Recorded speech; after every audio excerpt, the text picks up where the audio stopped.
이제 chakhre.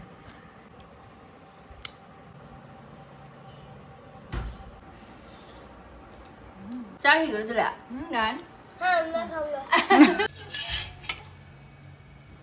Good morning, ma'am. Arang di cheng tingam mani silong dagi idom sana hapakpa oi silong gi cheng do yung gi cheng do na khara khara nappa do aduga igi chaho anguba khara ga leyeba ko adu tingam mani tamai tan chage na hansu comment la ki na omna aidi mamang dai ma'am sigi cheng gi na ta oiba ko gi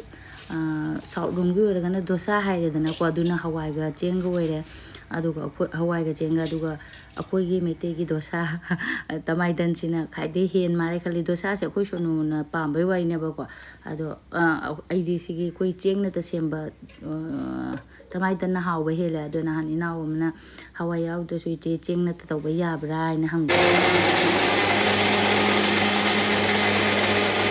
ꯌꯥꯕ꯭ꯔꯥ ꯍꯥꯏꯅ ꯍꯪꯉꯛꯄꯗꯣ ꯑꯩꯒꯤ ꯑꯣꯏꯅꯗꯤ hawai yaudabaduna hena chenggisituna hawbai heleba koi meitegi tamaitan haira tare ado mamangda di video meyam ama ina hawkhibani inauna thengna dabai orongmani aba ado ai mateg ma hapcharage sisu ngarang thang cheng se ina chahau tengot ama makhai ga aduga cheng yumgi cheng idom chan pirakpa cheng duga ama makhai ga tinga thamambani ba ado chahau na yamaga di chabada ko khatang nap nap ta lawbani ba ado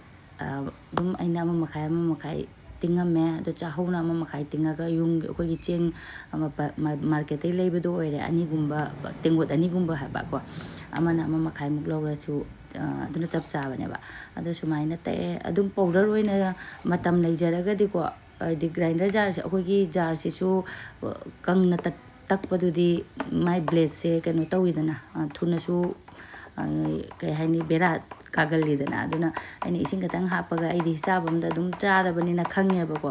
yamne aidi nau na tawgada be china oiraga su ising ja kitang hapa yam haptaba ko ising hapa di ta su nungai redana adu ko nangda yam nange ising katang happy bane sumain takthoi na loina chingdo aduga thum khara hape loira sina adu agi di adum changam da loina ising ji hap khara bena takpada ko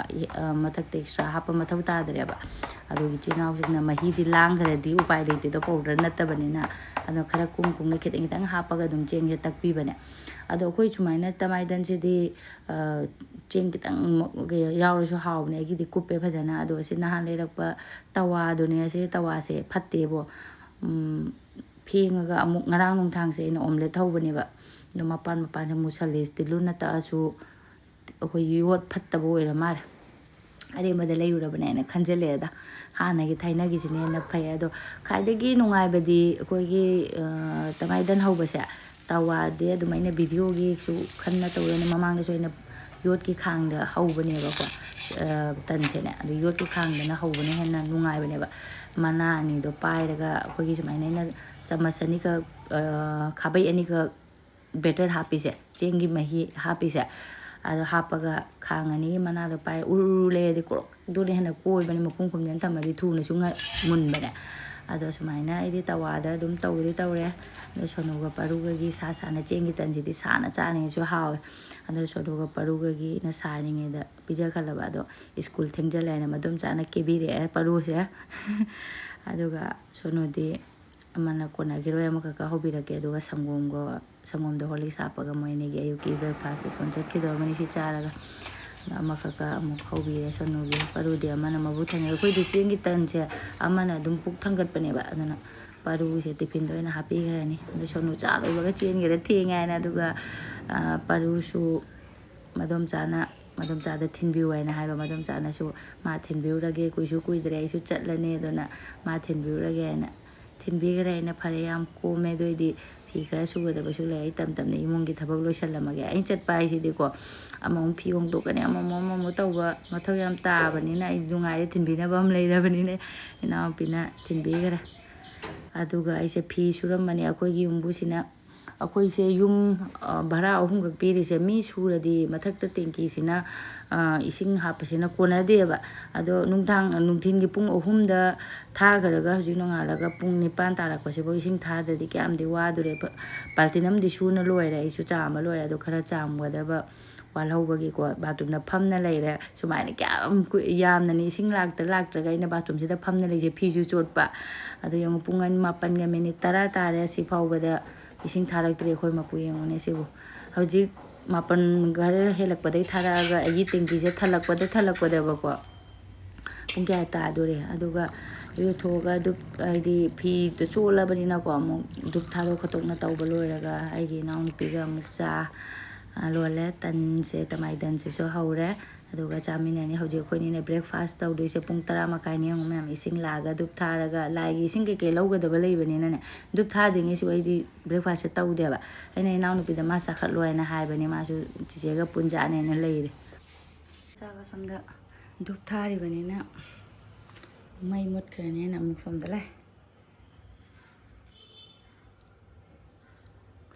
ꯑꯁ ꯆꯥꯃꯟꯗꯅ ꯀꯔꯤꯝ ꯆꯥꯅꯤꯡꯗ꯭ꯔꯦ ꯆꯥꯛ ꯂꯥꯝꯃꯝꯃꯅꯤ ꯂꯥꯝꯗꯦ ꯄꯨꯡ 10:30ꯅꯤ ꯑꯩꯈꯣꯏꯅꯤꯅ breakfast ꯇꯧꯔꯤꯁꯦ ꯑꯗꯨꯒ ꯃꯌꯥꯝ ꯑꯩꯒꯤ ꯕ꯭ꯂꯣꯛꯁꯦ ꯃꯌꯥꯏꯗ ꯇꯠꯂꯨꯔꯦ ꯍꯥꯏꯗꯤ ꯉꯁꯥꯏ ꯄꯨꯡ 10:30 ꯏꯆꯤꯜ ꯏꯅꯥꯎ ꯆꯥ ꯊꯛꯃꯤꯟꯅ ꯂꯣꯏꯔ ꯃꯇꯨꯡꯗ ꯃꯤ ꯂꯥꯛꯅꯀꯣ ꯃꯔꯛꯇꯗꯤ ꯑꯩ ꯚꯤꯗꯤꯑꯣ ꯇꯧꯗ꯭ꯔꯦ ꯍꯥꯏꯗꯤ ꯃꯤ ꯂꯥꯛꯄꯁꯤꯗꯤ ꯀꯅꯥꯒꯨꯝꯕꯅ ꯀꯦꯃꯦꯔꯥ ꯃꯥꯡꯗꯁꯨ ꯊꯣꯛꯅꯤꯡꯗꯦꯗꯀꯣ ꯑꯗꯣ ꯃꯤ ꯂꯥꯛꯇꯅ ꯑꯩꯁꯦ ꯃꯔꯛꯇꯗꯤ ꯚꯤꯗꯤꯑꯣ ꯇꯧꯍꯧꯗ꯭ꯔꯦ ꯍꯧꯖꯤꯛ ꯄꯨꯡ 2:30 ꯇꯥꯔꯒ ꯑꯃꯨꯛ ꯕ꯭ꯂꯣꯛꯁꯦ ꯍꯧꯔꯦ ꯄꯔꯨ ꯂꯧ ꯂꯥꯛꯏꯅꯤ ꯄꯔꯨ ꯁꯨꯇꯤ ꯊꯥꯔꯦ ꯑꯗꯨꯒ ꯈ꯭ꯋꯥꯏꯗꯒꯤ ꯀꯤꯈꯤꯕ ꯑꯩꯅ ꯁ꯭ꯋꯥꯏ ꯂꯧꯔꯦ ꯄꯔꯨꯁꯦ ꯌꯦꯡꯉꯒ ꯑꯣꯖꯥ ꯅꯨꯄꯤꯗꯨꯅ ꯉꯁꯥꯏꯅ ꯔꯥꯖꯗꯤꯞ ꯆꯠꯈ꯭ꯔꯦ ꯍꯥꯏꯔꯛꯄ ꯑꯣꯏ ꯃꯥꯏꯗꯤ ꯀꯅꯥꯅ ꯂꯧꯔ ꯄꯨꯔ ꯆꯠꯈ꯭ꯔꯕꯅꯣ ꯍꯥꯏꯗꯅ ꯀꯤꯈꯤꯕꯗ ꯂꯣꯏꯈ꯭ꯔꯦ ꯉꯥꯏꯍꯥꯛꯇꯪꯗꯤ ꯀꯂꯥꯛꯀꯁꯦ ꯅꯤꯛꯄꯅꯦ ꯑꯩꯒꯤ ꯏꯅꯥꯎꯅꯨꯄꯤꯒ ꯂꯧꯕ ꯂꯥꯛꯄꯅꯦꯕ ꯑꯗꯨꯒ ꯑꯣꯖꯥ ꯅꯨꯄꯤꯁꯨ ꯉꯥꯎꯗ꯭ꯔꯕ ꯑꯗꯨ ꯍꯥꯏꯔꯛꯄꯗꯣ ꯑꯩꯗꯤ ꯀꯤꯝꯃꯟꯈꯤꯗꯅ ꯂꯣꯏꯕꯅꯤꯗ ꯉꯥꯏꯍꯥꯛꯇꯪꯗꯨꯗꯤ ꯑꯗꯣ ꯉꯁꯤꯗꯤ ꯕꯖꯥꯔ ꯅꯨꯃꯤꯠꯅꯤ ꯌꯨꯝꯖꯀꯩꯁꯦꯟꯒꯤ ꯕꯖꯥꯔꯕꯨꯗꯤ ꯌꯥꯝ ꯆꯥꯎꯗꯦ ꯌꯨꯝꯖꯀꯩꯁꯦꯟꯁꯦ ꯅꯣꯡꯃꯥꯏꯖꯤꯡꯅ ꯍꯦꯜꯂꯦꯕ ꯑꯗꯣ ꯀꯩꯀꯩ ꯈꯔ ꯌꯦꯡꯈ꯭ꯔꯅꯤ ꯑꯩꯁꯨ ꯏꯟꯖꯥꯡ ꯅꯥꯄꯤ ꯑꯩꯅ ꯏꯅꯥꯎꯅꯨꯄꯤ ꯎꯁꯣꯏ ꯆꯥꯅꯤꯡ ꯃꯥꯜꯂꯦ ꯎꯁꯣꯏꯁꯦ 3ꯗ ꯂꯨꯄꯥ 50 ꯍꯥꯏꯔꯝꯃꯦꯀꯣ ꯑꯗꯣ ꯑꯩꯅ ꯑꯄꯤꯛꯄ ꯅꯠꯇꯅ ꯈꯛ ꯍꯦꯜꯂꯣꯏꯅ ꯍꯥꯏꯕ ꯆꯤꯟ ꯀꯧꯔꯗꯤ ꯑꯗꯨꯝ ꯍꯥꯞꯄꯤꯔꯛꯏ ꯃꯌꯥꯝ ꯆꯤꯟꯁꯦ ꯇꯨꯃꯤꯟꯅ ꯉꯥꯡꯗ꯭ꯔꯗꯤꯕ ꯍꯦꯜꯂꯛꯄꯩ ꯋꯥꯔꯤ ꯂꯩꯇꯦ ꯑꯩꯅ ꯅꯨꯄꯥ ꯑꯗꯨꯝ ꯍꯪꯕꯅꯤꯗ ꯑꯪꯈꯛꯀ ꯍꯥꯞꯄꯣ ꯍꯥꯏꯅ ꯍꯥꯏꯕꯗ ꯍꯥꯞꯄꯤꯔꯛꯑꯦ ꯁꯤ ꯂꯨꯄꯥ 50ꯒꯤꯅꯦ 4ꯈꯛ ꯇꯧꯔꯦ ꯑꯗꯨꯒ ꯇꯣꯔꯣꯕꯣꯠ ꯃꯌꯥꯝ ꯂꯩꯔꯦ ꯑꯗꯨ ꯀꯨꯝꯕ꯭ꯔꯥ ꯑꯩꯈꯣꯏꯗꯤ ꯆꯥꯗꯕꯅꯤꯅ ꯑꯗꯨꯝ ꯌꯦꯡꯉꯒ ꯍꯜꯂꯦ ꯑꯗꯨꯒ ꯋꯥꯇꯔꯃꯦꯂꯟ ꯈꯔ ꯂꯩꯔꯅꯤ ꯁꯥꯕꯁꯤꯒꯗ ꯆꯥꯕ ꯍꯥꯎꯔꯅꯤ ꯑꯗꯨꯒ ꯌꯨꯝꯗ ꯂꯥꯛꯑꯒꯤ ꯎꯁꯣꯏꯁꯦ ꯌꯦꯡꯁꯤ ꯌꯥꯝ ꯍꯦꯟꯅ ꯆꯥꯎꯕꯕꯨꯗꯤ ꯅꯠꯇꯦꯗ ꯎꯁꯣꯏꯁꯦ ꯑꯗꯨꯁꯨ ꯑꯩꯒ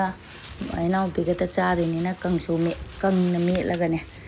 ꯑꯗꯣ ꯉꯁꯤꯗꯤ ꯑꯃꯨꯛ ꯅꯨꯡꯗꯥꯡ ꯆꯥꯔꯦ ꯍꯌꯦꯡꯗꯤ ꯁꯒꯣꯜꯁꯦꯟꯅꯤꯅ ꯉꯥꯔꯤ ꯇꯣꯉꯥ ꯌꯥꯎꯗ꯭ꯔꯗꯤ ꯑꯃꯨꯛ ꯍꯥꯎꯔꯣꯏꯗꯣꯏꯅꯤꯗꯣ ꯑꯗꯣ ꯂꯣꯏꯅꯗꯤ ꯇꯛꯀ ꯇꯦꯛꯄ ꯅꯠꯇ ꯃꯥꯜꯂꯤ ꯑꯩꯈꯣꯏꯒꯤ ꯃꯈꯣꯡꯒꯁꯦ ꯑꯗꯨꯝ ꯑꯌꯨꯛꯇ ꯌꯥꯜꯂꯒ ꯄꯨꯔꯛꯄ ꯃꯥꯜꯂꯦꯕ ꯑꯗꯣ ꯃꯀꯨ ꯈꯣꯛꯇꯣꯛꯑꯒꯁꯨ ꯃꯌꯥꯝ ꯌꯣꯜꯂꯦ ꯑꯗꯨꯗꯨꯗꯤ ꯇꯜꯂꯕ ꯑꯩꯅ ꯍꯥꯏꯗꯤ ꯉꯁꯤ ꯑꯃꯨꯛ ꯆꯥꯍꯧꯗ꯭ꯔꯗꯤ ꯍꯌꯦꯡ ꯁꯒꯣꯜꯁꯦꯟ ꯑꯃꯨꯛ ꯆꯥ ꯌꯥꯔꯔꯣꯏ ꯇꯔꯕꯨꯁꯀ ꯑꯃꯒ ꯊꯕꯤꯅꯦ ꯇꯣꯃꯦꯇꯣꯅꯦ ꯐꯗꯤꯒꯣꯝꯅꯦ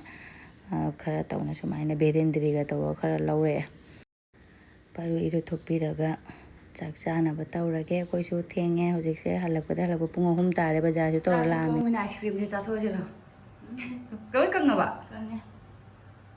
ꯉꯔꯥꯡꯒꯤ ꯁꯪꯒꯣꯝꯒꯤ ꯑꯥꯏꯁ ꯀ꯭ꯔꯤꯝꯗꯨꯅꯤ ꯃꯌꯥꯝ ꯉꯔꯥꯡꯗꯤ ꯆꯥꯗ꯭ꯔꯦꯕꯀꯣ ꯑꯗꯣ ꯍꯧꯖꯤꯛ ꯁꯥꯕꯁꯤꯒ ꯆꯥꯛꯁꯨ ꯇꯣꯛꯂꯛꯄꯒꯤ ꯆꯥꯔꯅꯤ ꯑꯗꯨꯒ ꯑꯩꯁꯨ ꯚꯤꯗꯤꯑꯣ ꯏꯗꯤꯇꯤꯡ ꯇꯧꯔꯒ ꯀꯩꯅꯣ ꯇꯧꯔꯣꯏꯕ ꯑꯩꯈꯣꯏ ꯏꯄꯨ ꯌꯥꯎꯔꯦ ꯑꯩꯈꯣꯏ ꯏꯄꯨ ꯁꯤꯒꯨꯝꯕꯁꯦ ꯄꯥꯝꯖꯈ꯭ꯔꯕ ꯑꯃ ꯉꯥꯏꯈꯣ ꯄꯔꯨ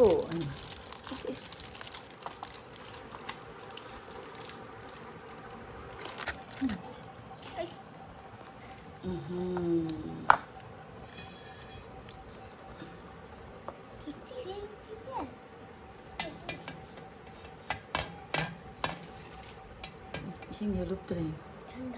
이제 샬루자. 아스 정네. 바로 이제 삭해. 그래도.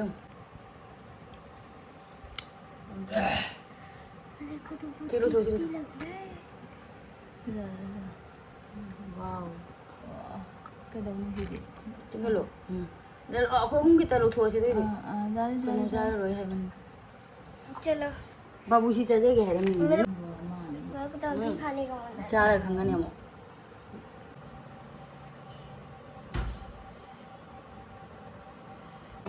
cukup ngaranggang nahan nga na jubi jauh ni mau kau awalnya dah 바로 하위가.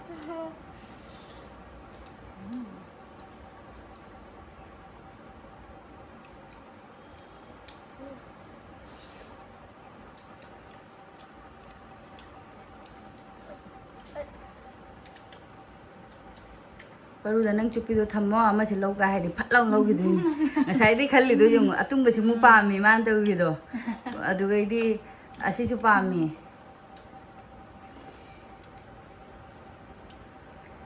sigida amu ena corn powder khra yam ha pa di ne choco pie hai do amna te choco bar adu se kano da chocolate ta dip nam lukpa dia ba हो रहा है मैं हमने तो बोला था challenge करेगा अभी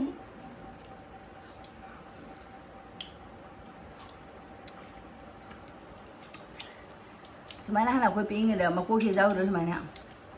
jubi je Baca lupa ke ada ni Mesti yang dekat Handi lupa Angang buduna lupa ama Angang buduna makai ama aduga jubi jauh sini lupa ahum ne baca baga ngambon nanti ne yang ini Siapa ngam deh dia Adu kami jumda ki jubi sapi deh dah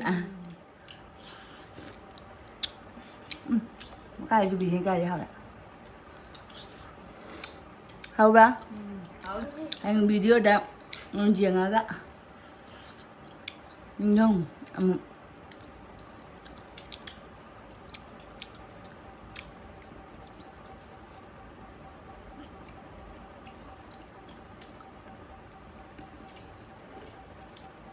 Kalau matiin joli lagi no adik saya gitu ya ada kemasan ini nggak mau dia tapi sih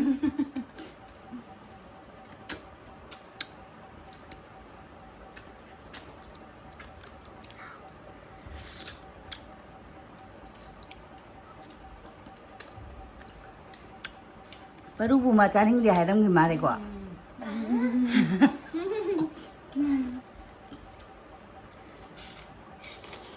mai kun chakhre nge da se mau bai na ma khang de ba ada maning da je lubi je ka na ha ha bra dai cha gi gro da dan हाँ मैं खाऊंगा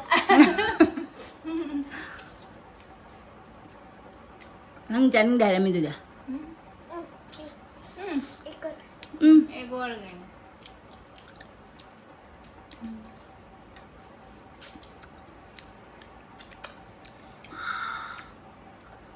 Dah tum ya dah. Manga tum ni ya na ha ga bar ko cha gi ro ya na ha ga. Ha. Paun cha lo ma dikhai rak tu ne ba mo.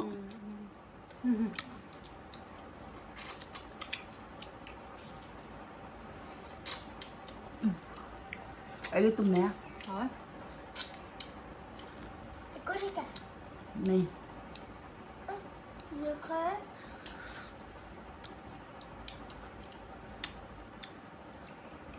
इधर भी गिर रहा है देखो Masih henna sade natra. Ngarang na hanga sabudo da.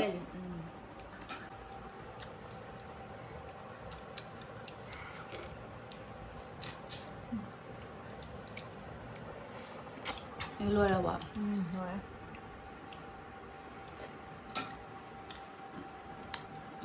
Tarbu por aí kita usira.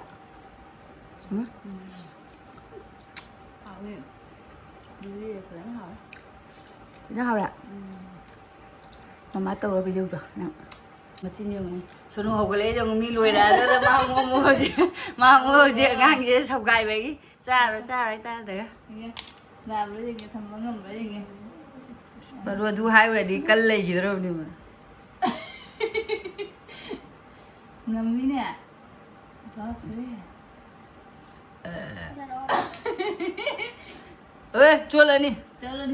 lên làm hao cái này ice cream hao mà dạ mà Peru Peru cái khula men gì đi xin em mà mang cái máy tông đình ra bên này xin ông cái đường này cha tôi rồi đấy ice cream cha bao rồi đấy tôi cái tiffin school lấy cha được rồi à tây hấp cái bà cha thua là cái tôi tham mấy rồi à so giao được tới Ngasai barapto chaaluraga isu video editing tauthok'e adu ngaha lega thangatla'ani aidi matamse agi pung 6 ta dum thangatpaina matamse ngainingeba adu sanda tasale sanda kenom chaningani kuire angang ani sida momo hairakpa aina mapangido dum pijaningdabagi aina yumda semgane vegetable se leirakpa kuirabani ado sumaina soidoga aina grinder da takhairage tauba soiba kukum soibana matam changanidana ko sanda su tarabanina ne aina grinder da amurak anira ungakpado dum kuppe asiga mamangda di momo sembagi video hapiro aina su comment lakpane bako ai mamangda meyam hapchagrabani meyam maidagi kanagumna chaningdrasu aina cheng powder do rice powder do aduna su semba yaukibani adudi pura healthy oire ado ngasina mu pura mapanda yonbagi type da mapangi dugumbada ko ngangsingina chajaningbanina maidana adum taurage aina maidada chamas amakak haitare aina kitang kitang lawkhalakpagi ko anira hapkibiba aina chamas animuk haitare animukti phade chagi chamas machase ando hapaga ta'e fajana aduga agi vegetable se thum hapaga aina mahi khara chithoke tawbaneba ko vegetable singje aduga thum hapaga ngahak thambire aduga tilhau hapchale kukumna soiraga chanamju khara hapchallage aduga fajana mix tawraga edi kobi ke jang soirabena ko sumaina dum hapuradi kahani momo do loi pokairakpura kaino pere laurane isingje sumdoktadi yaroba machumsene katang dry oidragadi manungda filling hapado nungaigadaba mande aduna khara sumdokhrage sumai kharaga press khutani nammaga sandagi dum ama natre ama dum chaninge aisu kuire momo je chagidaba akhoi mapangi su kya hajikti chaba hanadi dum pungcha charami ko hajikti chaningdre khangino khangde tamna do ngangani na su jongo takhaibada matum macho su yaurame adu sumaina kangna sumdokre na sina kya momo thokpa yengas aisu maida chang amdani adum totkhre ko adu morok atekpa khara soijale sagadra khangde si morok atekpa sina maron am sariba aduga aina amuk sida black pepper powder do hapchallabanina paru chaba ngamdre adu sina soya sauce khoi soya sauce gi su magi manam mama kaino ma su dum haw adu sina black pepper gurumusi powder do ne ba ko ado khara yam hapchalludana yam di sare ado khoi dadi dum chap chaba sandagi wang lauraga kuire momo chadaba sengwa me adu yam na mapangi do chadabana su phaida aduga aina fajana totpa loire hairaga thumdi haptreba ko soya sauce duga dasu thum masagi yawbanina aduga fast ta soina ising sumdokpagi do machum sumdokpagi do dasu thum khara hapaga ngahak thamgibanina do dasu chumdokrasu ko machumdo sumgraga su adum thumgi kano do taste leihoreba aduga sumaina macha kanana taklaidoino haidare ina pangna taktogo ko sumaina tengoda ma hapaga yadare ahumdagi henba yadare ada sumaina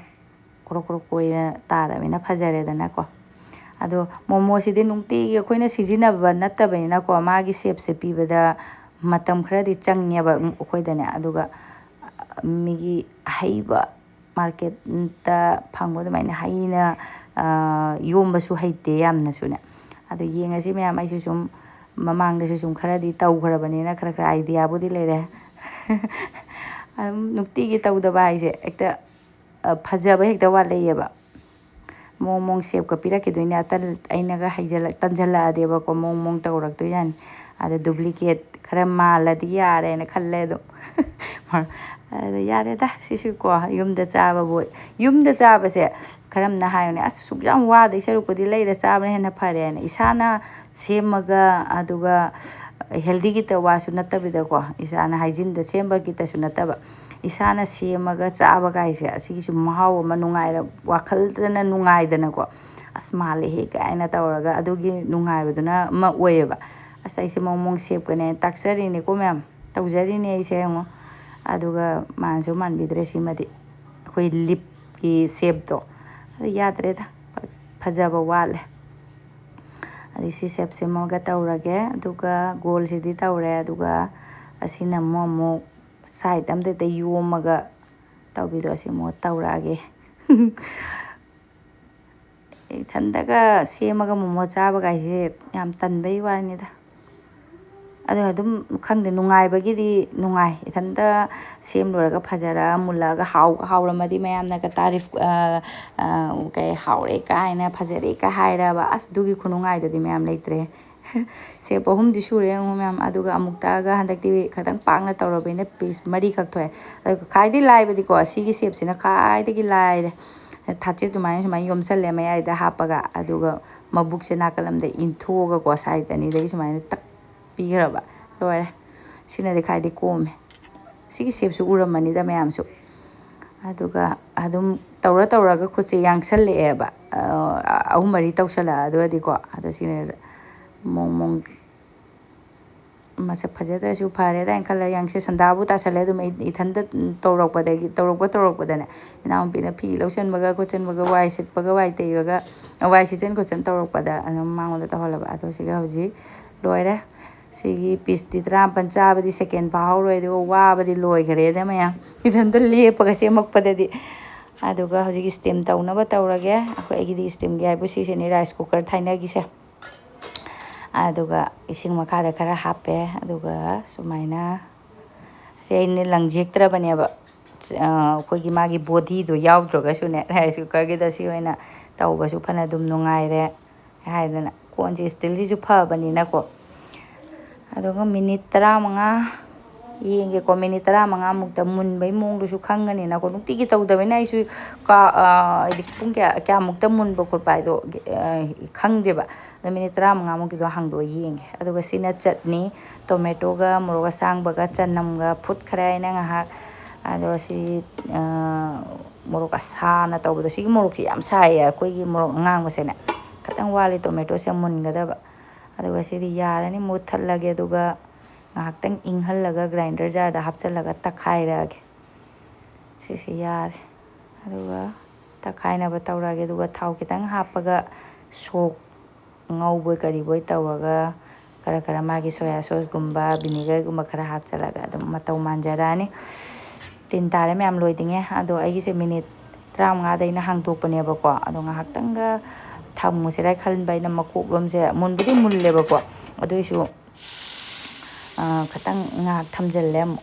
ꯑꯗꯨꯒ ꯁꯤꯁꯦ ꯑꯩꯅ ꯊꯥꯎ ꯈꯤꯇꯪ ꯍꯥꯞꯄꯒ ꯁꯣꯛ ꯇꯧꯁꯟꯕꯣꯏ ꯀꯔꯤꯕꯣꯏ ꯇꯧꯔꯦ ꯁꯣꯛ ꯍꯥꯏꯒꯗ꯭ꯔꯥ ꯑꯗꯨꯗ ꯊꯨꯝ ꯈꯤꯇꯪ ꯍꯥꯞꯄꯦ ꯁꯣꯌꯥ ꯁꯣꯁ ꯍꯥꯞꯄꯦ ꯚꯤꯅꯦꯒꯔ ꯍꯥꯞꯄꯦ ꯑꯗꯨꯒ ꯑꯁꯤꯅ ꯇꯣꯃꯦꯇꯣ ꯀꯦꯆꯞ ꯈꯔ ꯍꯥꯞꯄꯅꯦ ꯑꯩꯅ ꯑꯗꯨꯒ ꯉꯥꯏꯍꯥꯛ ꯑꯩꯅ ꯃꯤꯅꯤꯠ ꯄꯨꯔꯥ 19 ꯀꯣ ꯑꯩꯅ ꯃꯣꯃꯣ ꯁ꯭ꯇꯤꯝ ꯇꯧꯕꯁꯦꯅꯦ ꯑꯗꯨꯒ ꯁꯤꯗꯤ ꯄꯨꯔꯥ ꯃꯨꯜꯂꯦ ꯆꯠꯅꯤꯁꯨ ꯂꯣꯏꯔꯦ ꯔꯦꯗꯤ ꯑꯣꯏꯁꯜꯂꯦ ꯈꯥꯏꯗꯣꯛꯑꯒꯦ ꯆꯥꯅꯕ ꯇꯧꯔꯒꯦ ꯎꯕꯗꯅ ꯑꯗꯨꯝ ꯃꯌꯥꯝꯁꯤꯡꯁꯦ ꯆꯥꯅꯤꯡꯕꯗ ꯂꯣꯏꯔꯦ ꯄꯔꯨꯒꯁꯦ ꯃꯇꯤꯟ ꯀꯨꯠ ꯂꯥꯎ ꯌꯣꯜꯂꯦ ꯑꯩꯈꯣꯏꯒꯤ ꯃꯣꯃꯣ ꯁ꯭ꯇꯤꯝ ꯇꯧꯕꯗ ꯃꯅꯝ ꯅꯨꯡꯁꯤꯔꯛꯄꯗꯣ ꯁꯣꯌꯥ ꯁꯣꯁꯀꯤ ꯃꯅꯝꯁꯦ ꯃꯁꯥꯅ ꯑꯗꯨꯝ ꯇꯣꯉꯥꯟꯅ ꯊꯣꯛꯄꯅꯤꯅꯅꯦ ꯑꯗꯩ ꯇꯤꯜꯍꯧ ꯆꯅꯝ ꯁꯨꯞꯀꯁꯦ ꯁꯨꯞ ꯍꯥꯏꯌꯦ ꯇꯤꯜꯍꯧ ꯆꯅꯝꯒꯤ ꯁꯨꯃꯥꯏꯅ ꯊꯥꯎ ꯌꯥꯎꯗꯕꯤꯗ ꯁ꯭ꯇꯤꯝ ꯇꯧꯕꯩ ꯃꯅꯝ ꯑꯗꯨꯝ ꯅꯝꯕꯅꯦꯕ ꯑꯗꯣ ꯂꯣꯏꯔꯦ ꯑꯩꯒꯤꯁꯦ ꯑꯗꯨꯒ ꯑꯩꯈꯣꯏ 3ꯒꯤ ꯏꯅꯥꯎꯄꯤꯒ ꯁꯣꯅꯨꯒ ꯄꯔꯨꯒ ꯑꯩꯈꯣꯏꯗꯁꯨ ꯅꯨꯡꯉꯥꯏꯔꯦ ꯑꯗꯨꯝ ꯁꯨꯃꯥꯏꯅ ꯅꯨꯡꯉꯥꯏꯊꯣꯛꯇ꯭ꯔꯗꯤꯀꯣ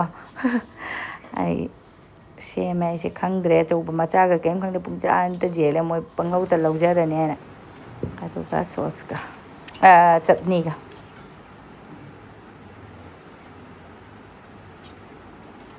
ꯕꯕꯨ ꯅꯪ ꯆꯠꯅꯤ ꯆꯥ ꯉꯝꯒꯗ꯭ꯔꯥ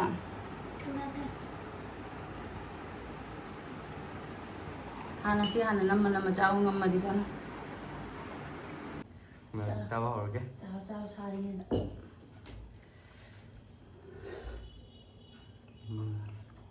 ꯆꯅꯤꯗꯤ ꯂꯧꯈꯤꯗꯔꯥ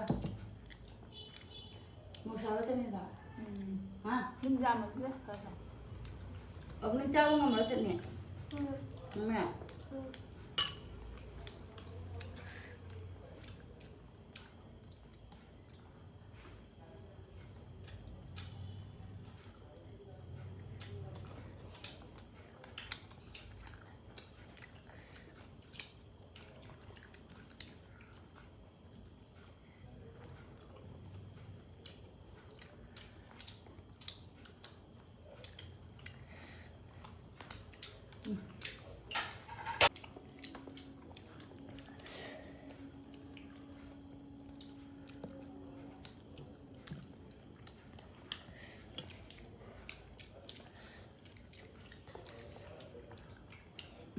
ꯐꯩꯌꯦ ꯃꯣꯔꯣꯛꯁꯦ ꯆꯠꯅꯤꯁꯦ 알았어. ꯃꯥꯗꯤ ꯃꯣꯔꯣꯛ ꯁꯥ ꯆꯥꯕꯅꯤꯅ ꯁꯥꯗꯦ ꯑꯗꯨꯝ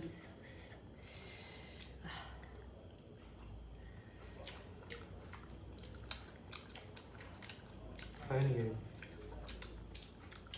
khara. ꯀꯨꯏꯔꯦ ꯃꯣꯃꯣ ꯆꯥꯗꯕ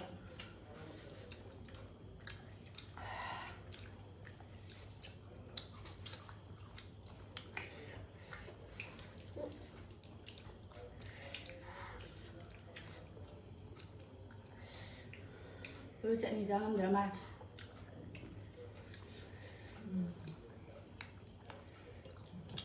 그 공복 떠보라봐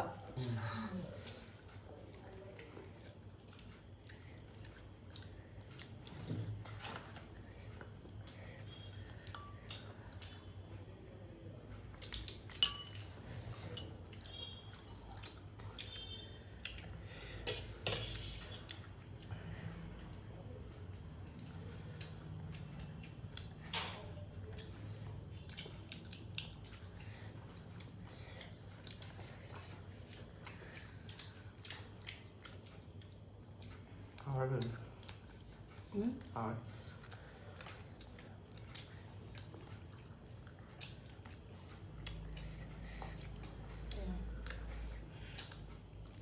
하우더라 다음은 뭐 다음에 짜자 좀 하라. 다해 ꯆꯠꯅꯤ ꯑꯩꯗꯤ ꯆꯥꯅꯤꯡꯗꯦ 니가 그리고 그거 뭐 잘만 하면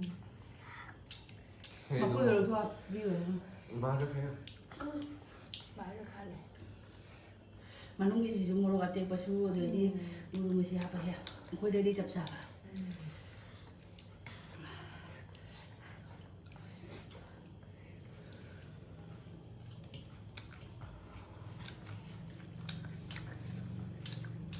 뒤에 잘해.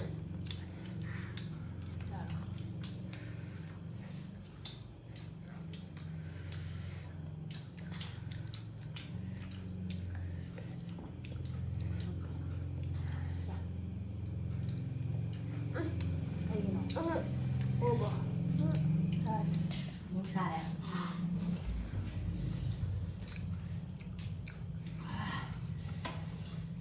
ꯑꯩꯈꯣꯏꯗꯗꯤ ꯆꯞ ꯆꯥꯕ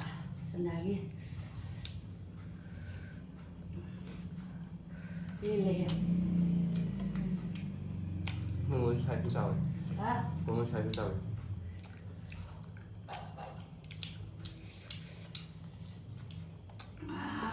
ꯈꯨꯠꯁꯥꯝꯅꯤ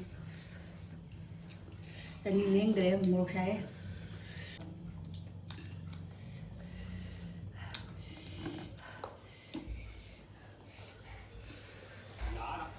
ꯑꯗꯨ ꯃꯌꯥꯝ ꯑꯩꯈꯣꯏꯒꯤ ꯉꯁꯤꯒꯤ ꯚꯤꯗꯤꯑꯣꯁꯦ ꯃꯇꯥꯡꯁꯤ ꯂꯣꯏꯁꯤꯟꯖꯔꯒꯦ ꯑꯩ ꯂꯣꯏꯔꯦ ꯍꯨꯃꯥꯡꯅ 아니, 또 봐 비디오 팀을 팀함. 바이바이. 바이. Bye.